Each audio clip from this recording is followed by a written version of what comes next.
ശബരിമല കർമ്മസമിതി സംഘടിപ്പിക്കുന്ന അയ്യപ്പ ഭക്ത സംഗമത്തിൽ പ്രധാന ശ്രദ്ധാകേന്ദ്രമായി മാതാ അമൃതാനന്ദമയി എത്തും. ശബരിമല നടയടയ്ക്കുന്ന ഈ മാസം 20-നാണ് തിരുവനന്തപുരം പുത്തരിക്കണ്ടം മൈതാനത്തിൽ അയ്യപ്പ ഭക്ത സംഗമം സംഘടിപ്പിക്കുന്നത്.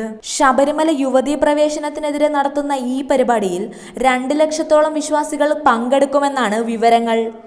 ഈ പരിപാടിയിൽ അമ്മയുടെ സാന്നിധ്യമാകും ഏറ്റവും കൂടുതൽ ശ്രദ്ധിക്കപ്പെടുന്നത്. മാതാ അമൃതാനന്ദമയിയുടെ സാന്നിധ്യം കൂടുതൽ വിശ്വാസികളെ ഈ പരിപാടിയിലേക്ക് ആകർഷിക്കുമെന്നുള്ള കാര്യത്തിൽ സംശയമില്ല. സർക്കാരുമായി ഇടഞ്ഞു നിൽക്കുന്ന NSS അയ്യപ്പ ഭക്ത സംഗമത്തിൽ പങ്കെടുക്കുമെന്നാണ് സംഘാടകരുടെ പ്രതീക്ഷ.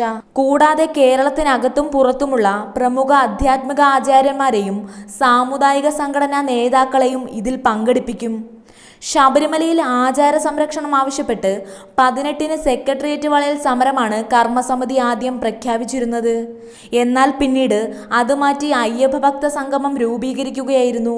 കോട്ടയം, ആലപ്പുഴ, കൊല്ലം, തിരുവനന്തപുരം, പത്തനംതിട്ട എന്നീ ജില്ലകളിൽ നിന്നും വിശ്വാസികളുടെ നാമജപയാത്രയും അന്നുണ്ടായിരിക്കുമെന്നാണ് അറിയുന്നത്.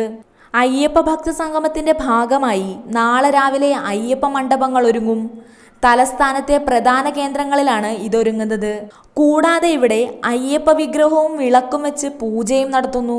ഏതായാലും മാതാ അമൃതാനന്ദമയി അടക്കമുള്ളവരുടെ ശ്രദ്ധേയ സാന്നിധ്യം കൂടുതൽ വിശ്വാസികളെ അയ്യപ്പ ഭക്ത സംഗമത്തിലേക്ക് ആകർഷിക്കുമെന്നുള്ള കാര്യം ഉറപ്പാണ്.